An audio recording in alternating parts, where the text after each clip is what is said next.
What if I told you that the film The Exorcist, with all its horrifying screams, levitations, and violent contortions, wasn't fiction? That the story behind it was real, and the boy who inspired it didn't just act possessed.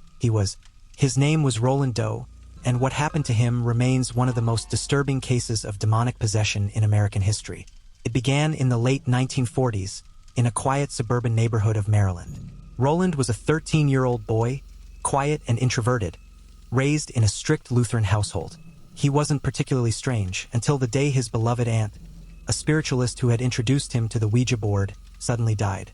After her death, the house changed. It started with scratching sounds inside the walls, first like mice, then like claws. Furniture began to move on its own.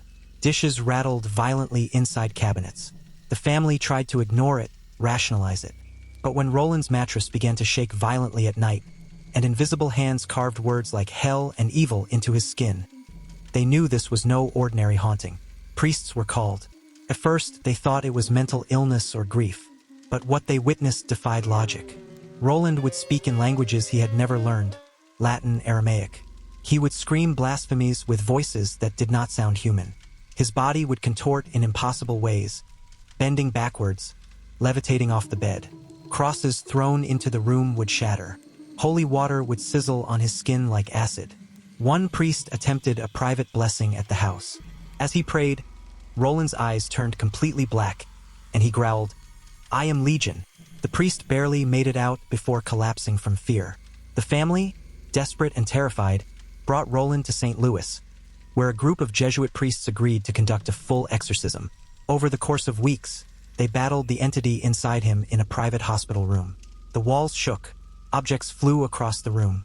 At one point, the boy's body broke free of restraints, climbed the wall like a spider, and screamed obscenities in a voice so deep it cracked the windows.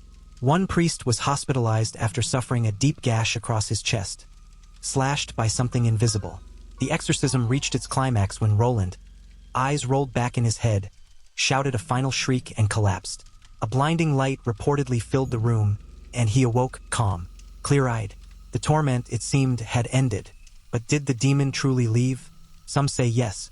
Roland went on to live a quiet life under a different name, never speaking of what happened.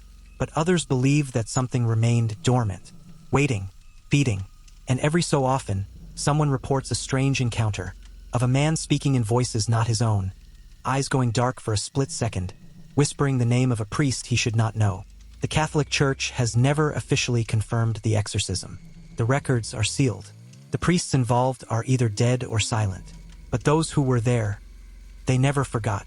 So the next time you watch The Exorcist and feel a chill run down your spine, know this: the spinning head, the levitation, the guttural voices, it all came from Roland. And the evil that found him might still be looking for someone new.